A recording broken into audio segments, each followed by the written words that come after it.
Hi everyone, number one Marmaduke fan here.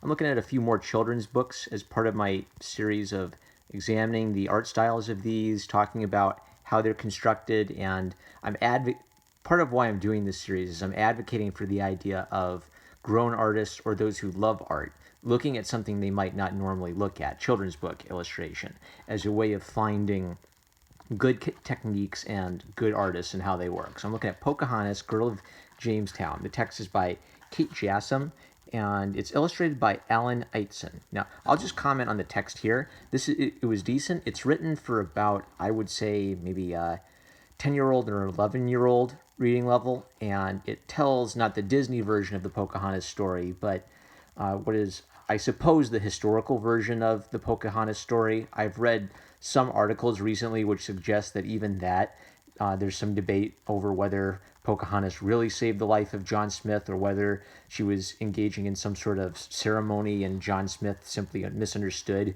what was going on. But at the very least, this is presenting what is sort of the generally accepted narrative of the real story of Pocahontas, not the Disney version where she's in love with John Smith. She was a young girl. John Smith was a fully grown man at the time of these events. And it goes past John Smith through Pocahontas essentially being sold, human trafficking. She was essentially sold by an Indian tribe to Jamestown as a hostage to prevent more war with her father, and then goes through very briefly her marriage to John Rolfe, her visit to England, and her death. And it suggests to children some of what was going on beyond just Pocahontas' story, like the war and death and the troubles and the political situation, but mostly focuses on Pocahontas' viewpoint and sums up after her death as crediting her for helping to create a peaceful situation between the Native Americans and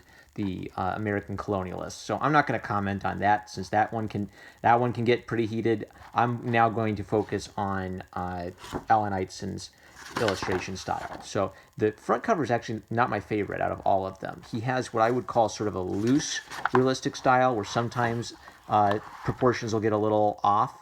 But I think what makes it work is his harmony. There's a harmony from his use of media. So he has a dark line, maybe from pen, and then washes of, I would guess, ink. I don't know if he's using this gorgeous, what would it be, violet toned ink, or if he's illustrating in black and then they're doing a color hold and changing it all to that violet color. But you get in these illustrations an idea of the variety of the ink from dark to light in soft washes. So that's great. It holds his illustrations together nicely. He's getting a range of values from the darkest to the lightest, and he has some really surprisingly strong compositions for a children's book illustrator. Sometimes they're good, but they're very straightforward and flat in their compositions, and Eitzen's got some great ones. So I like that they have a map at the beginning with just very simple ideas. Jamestown, Powhatan's village, Smith captured here, and the rivers and the bay. So pretty much most of what, they don't tell me where the Potomac is on this map, but mostly just the basics of what I need to know to get a sense of place. And I love how he draws Pocahontas as simplified, but it's not quite manga style, it's not quite Disney style, it's not quite cartoon style, it's just a pretty simplified illustration style. And one of the strengths that Eitzen shows is excellent use of space from foreground, middle ground to the background. So here's an example, right? There's what I think is brilliant about this is this curves around to become a two-page spread, but it leaves all this space open for the text. And we get everything from this person right in our foreground all the way clear back to a tiny figure in the background, and lots of interesting little details and interactions of just kind of life in this village throughout. So that is solid. Let's just take a look at that for a second. Gorgeous. Now, when I've done painting, I would do, I think I've mentioned this before, to heighten the feel of space, I would put the strongest contrast in the front, and then as I would move back, I would slowly lighten the contrast. So as you move to the horizon, everything gets blue in real life because of the atmosphere. You might make your darks lighter, you might make your lights darker the farther away you get.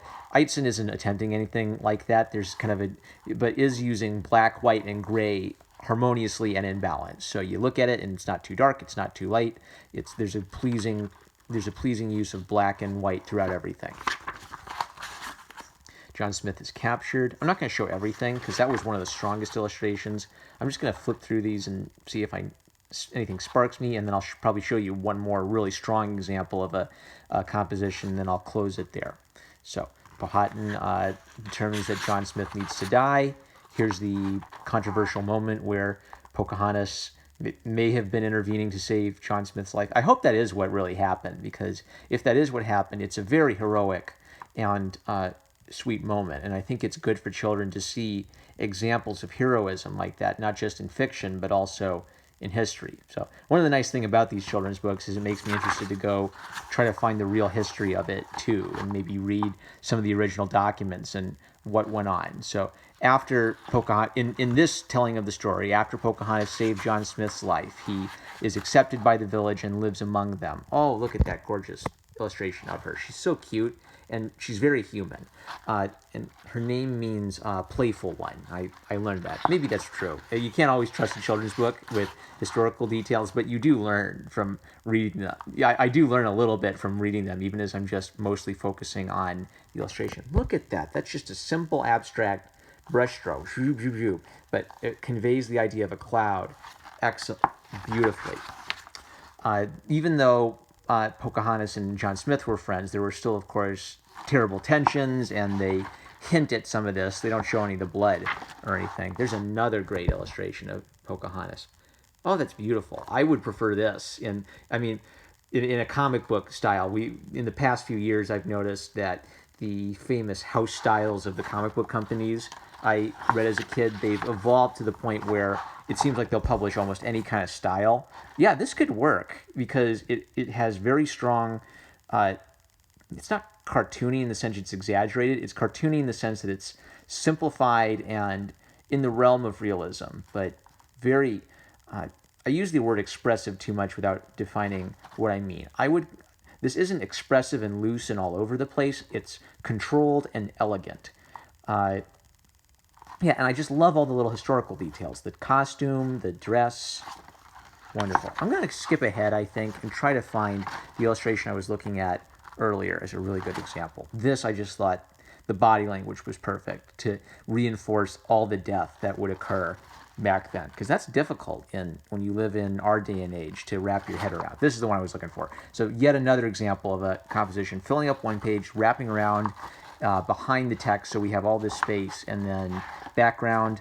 This one doesn't have much of a middle ground. It's sort of hazily defined as water, but I guess that could be the middle ground, and sharp foreground. Solid. I love that technique, and now that I've seen this compositional technique being used, I've got a reference point. I know one way I can do a 2-page spread and leave a significant chunk of space open for text in future reference. I don't think I showed anything. Yeah, so I'm just going to flip through.